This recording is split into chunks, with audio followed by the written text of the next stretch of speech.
What's going on, guys? Welcome back to my channel. In today's video, I'll be going through my predictions for the final day of the play-in tournament.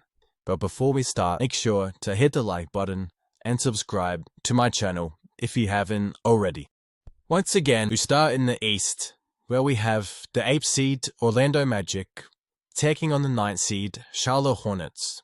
And I have the red-hot Charlotte Hornets advancing to the playoffs and taking the last spot, going up against the number 1 seed Detroit Pistons, especially if the Magic's two best players, Paolo and Franz, decide not to show up again. Franz is excusable because of all the injuries he's faced this year and because of the hit he had in the last game. But there's no more excuses for Paolo. He just has to be better. And going up against Brandon Miller, who has the length, lateral mobility, and the size to make Paolo's life tough.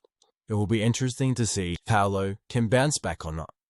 The Magic need to get off to a fast start scoring-wise for their backcourt of Jalen Suggs and Desmond Bane, up against the lack of defense in the Hornets backcourt. Before the defense of Zion James and Josh Green check in, the Magic's offense is so painful to watch. It's like none of them have ever played together, and half the time, they have to rely on the top 3 guys to do everything, and it's not a recipe for success. But their defense is still top tier, and with an elite defense, I will always give the team a real chance.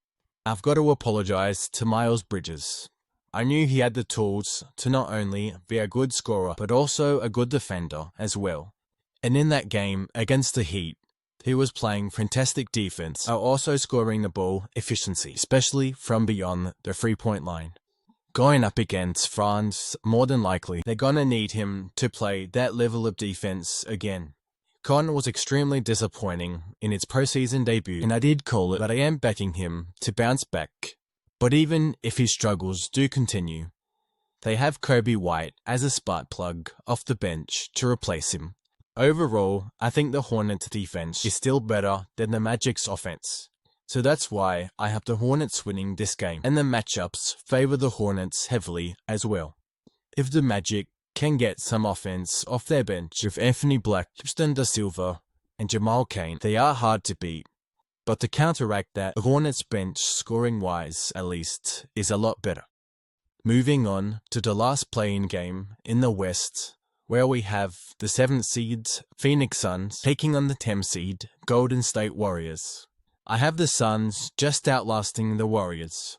I'm not convinced the Warriors can go into Phoenix and do what they did in LA again, especially with the majority of their rotational players being either 30 years old or injury prone.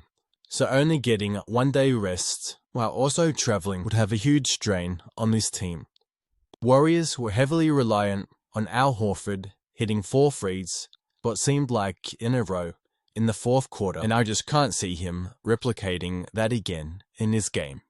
Porzingis, Guy Santos, and Brandon Przemski combined for 57 points in the last game too, and up against the Suns defense that usually has 5 competent defenders on the court. I don't think they can do it again. When Przemski will be guarded by Jordan Goodwin, Guy Santos defended by Devin Booker, and Porzingis defended by Mark Williams. Well, who knows? Tyrese gravity is crazy, and he knows how to open up everyone's game. I'm expecting a big game from D'Anthony Melton. He was pretty quiet against the Clippers, and the Warriors are gonna need him to hit his shots. On the defensive end, Draymond was huge in the last game, in the 4th quarter, and especially in the last few plays, but he's going up against the Suns. You don't have a big forward, so his impact probably won't go as noted, and they probably don't need him, but he's just too valuable not to play. Their other defenders have their work cut out for them going up against the Suns that are a tough shot-making team. If guys like Devin Booker, Jalen Green, Dillon Brooks, and Colin Gillespie. Jalen Green was huge for them in their previous game, but can he back it up? I just don't know. Consistency has always been his biggest concern, so I'm not too sure he can. It puts a lot more pressure on Booker to step up his scoring, as well as Colin Gillespie. But the Suns are one of the most balanced teams in the league. They're not too reliant on their offense or their defense. If one is off on the night, they can go to the other to win them the game. The Warriors are similar, but I have more trust in the youth of the Suns, plus the extra day off and the home court advantage to get the job done. That's going to end this video.